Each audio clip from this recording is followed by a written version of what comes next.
Welcome back to the channel, guys. Today we are at the range and we are taking a look at this abomination that I made in my garage. This is the M1 Carbine Paratrooper at home.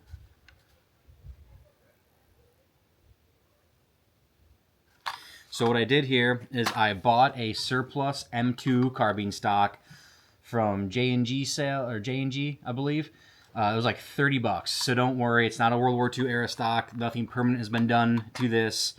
This was just kind of a fun little experiment that cost me very little money.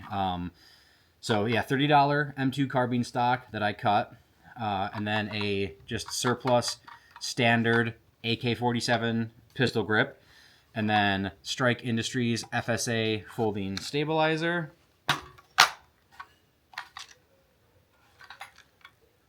And an M1 carbine. Why did I do this? That's a great question. Originally, I was looking at the World War II paratrooper stocks, reproduction, and they run anywhere from like $2 to $250, somewhere in that ballpark. The only thing is, I've heard some people complain, depending on what manufacturer you get, the folding stock, none of them lock out. It's like a spring tension, and some people were saying, like, while you shoot it, it's a little wobbly. And then, I don't know, I was just kind of like looking at it. I'm like, man, I don't like the grip on it. It doesn't look very ergonomical. It's kind of like a wood block. Then I started looking at more modern options, and a lot of it was just a really ugly, hideous synthetic stock with a whole synthetic stock with a folding stock on it. They just looked really dumb. I wanted nothing to do with them. So I took it to the garage, and it took a little bit of finagling, but essentially I ended up cutting the stock flush there and then cutting it off there. So I was hoping, my stupid brain was hoping that I would be able to use that to hold the pistol grip in, but that hole kind of goes this way and the pistol grip kind of goes that way.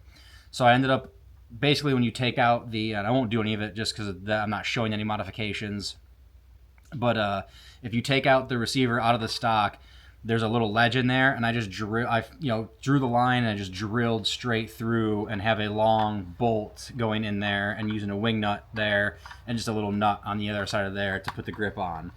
This is not a great setup. It's not perfect. I just threw it together and just wanted to take it to the range just to test it. If it goes well, maybe I'll put a little more time and effort into doing this, but this was just really kind of a fun little thing I wanted to try with putting absolutely no permanent modifications to my M1 carbine. My World War II era stock is still at home. I didn't do anything to that. I'm not a monster. But I just think this does look pretty freaking dope. It's like the Mini 14, but cooler? I don't know. So we're going to shoot it a bunch, and yeah.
All right, so that was that. 30 carbines getting too expensive to shoot a ton, so I put 50 rounds through it. Right off the bat, the grip kept coming loose a little bit, and I had to kept tightening it.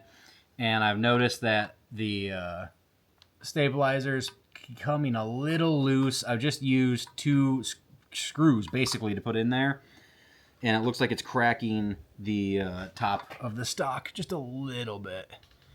Not too bad, but again, it was a $30 stock, so I'm not too terribly concerned about it, especially for just an experiment. But I don't think this would be something that would hold up long term unless I just did it better, which I probably won't put much more money into this anyways. So fun little experiment. It was fun to shoot. It does feel good. But yeah, I'll probably just drop this back into the World War II stock and call it a fun little experiment. So that's all I've got for you guys. Thank you for tuning in. Until next time, be good.